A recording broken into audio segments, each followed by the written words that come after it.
So we've been partnered with Techletics for about 6 years now, 6 or 7 years, and for this recent phase that we're in with the employees, it probably takes them, depending on skill set, 6 to 8 weeks to ramp up.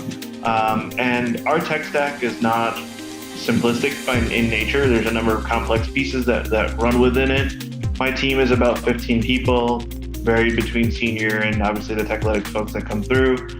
And we manage about 200 terabytes of data for the organization. So we're not an insignificant team.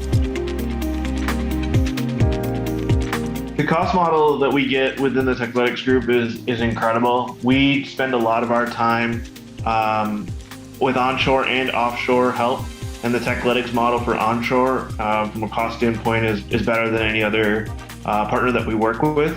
Let me share a quick spreadsheet with you that kind of explains some of those details. Essentially on this spreadsheet, what you can see here is that we spend about $290,000 per year for the Techletics support that we get. Similar cost if we were to direct hire was about $415,000, and that Techletics group saves us about $120,000 per year.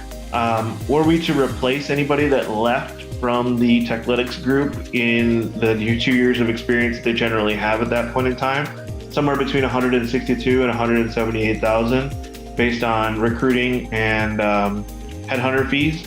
But the more important aspect is the retention that we get from the Techletics group. So those that we've brought on board and have made full-time employees of the organization, their retention has been 100%. We've seen none of those people leave.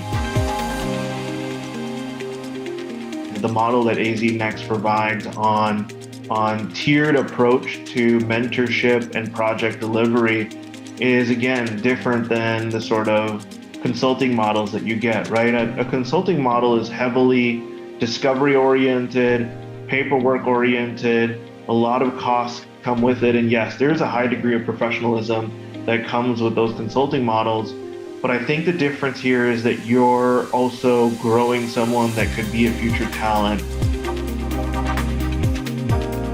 I think the natural tendency for offshore is because of the cost piece of it, but what I don't think people understand is the amount of time and energy frontline managers play in quality assessments of the offshore work, technical design and redesign and re-explanation over and over again with those offshore partners.